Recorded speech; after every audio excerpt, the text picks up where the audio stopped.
This is a training session regarding setting up and producing contractor draw request billings. Let me explain the concept of draw request billings. Before any project can begin, the contractor and the customer must agree on a contract price. That is, the dollar amount the contractor will bill the customer for work done on the job. In many cases, this agreement includes a standardized method of billing for work performed. This includes information about the project broken down into different line items or scheduled values. For example, if we have a project on which the contract price is $1 million, that $1 million may be broken down into 10 or 20 billing phases, or scheduled values. Each one of these values represents one phase of the work to be done. As an example, we might have phases called general requirements, site work, concrete work, and so on. Each of these phases would have their own dollar amount that can be billed for the phase. All the dollar amounts in the schedule of values will add up to the contract price. So once the contractor has billed 100% of all phases, he has billed 100% of the job.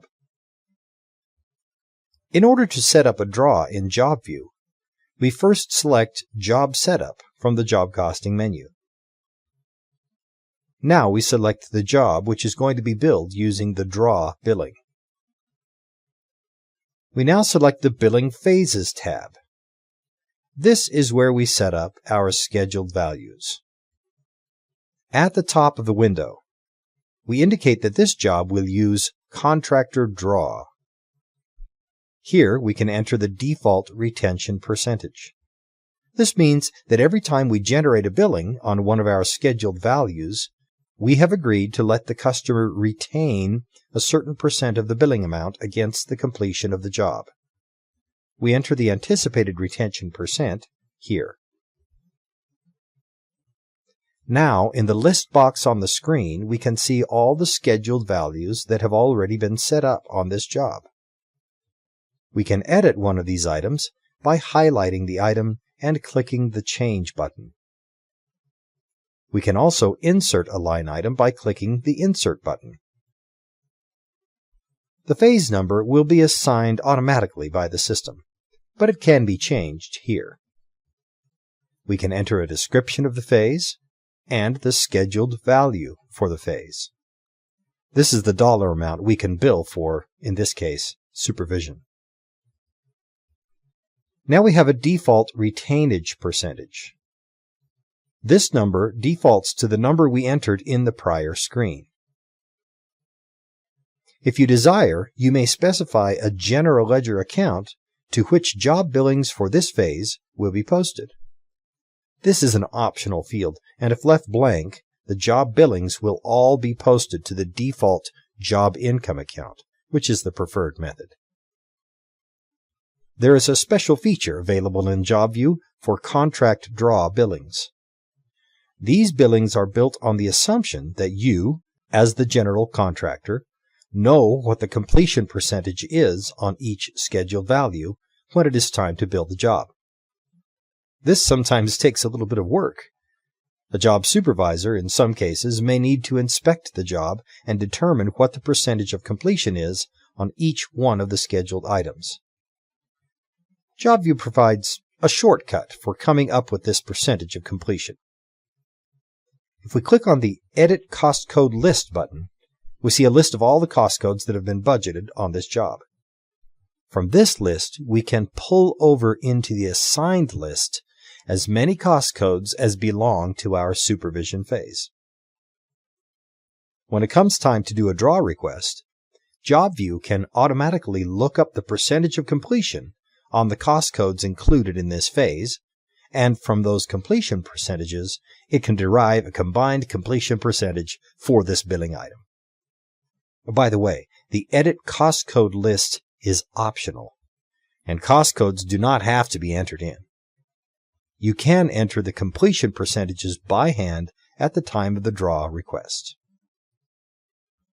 Once we've set up our phases, we can say OK to save our changes to the job and close our Job Setup browse window. We can now continue with the Contractor Draw billing process. In order to perform this process, we select Contractor Draw Request from the Accounts Receivable menu. A draw request is a request to draw money from the owner. We now select the same job we just set up and click on the Update Draw button. The system shows us each one of our scheduled values in the list box. Each scheduled value will show a dollar amount total of all the previous applications for payment. We also have a column for the amount we're going to bill on this current application. And we have other columns which are reflected on the printed Draw Request form, which will be discussed later.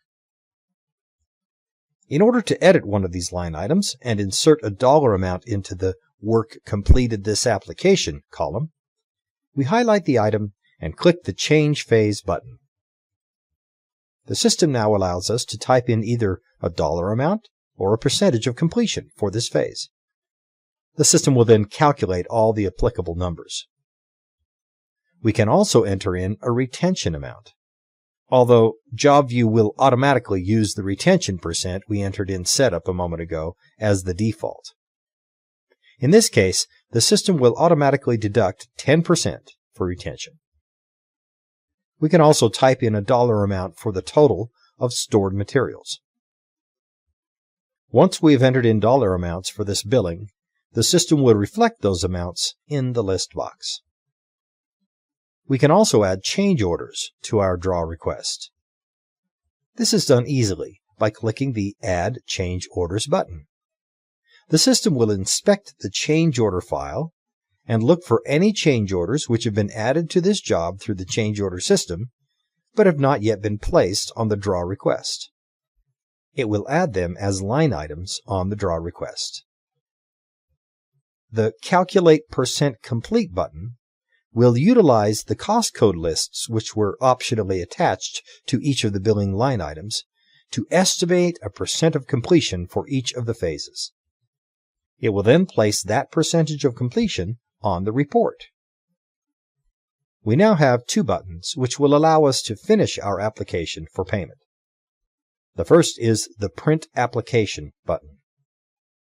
If we click on this button, the system will generate the draw request form.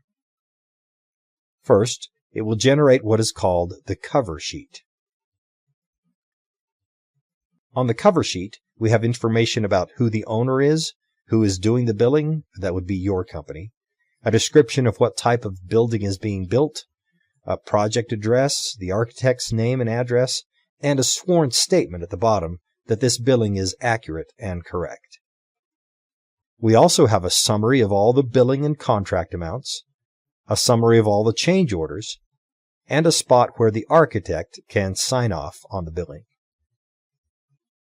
The system will then generate the second page of the application, which is called the Continuation Sheet.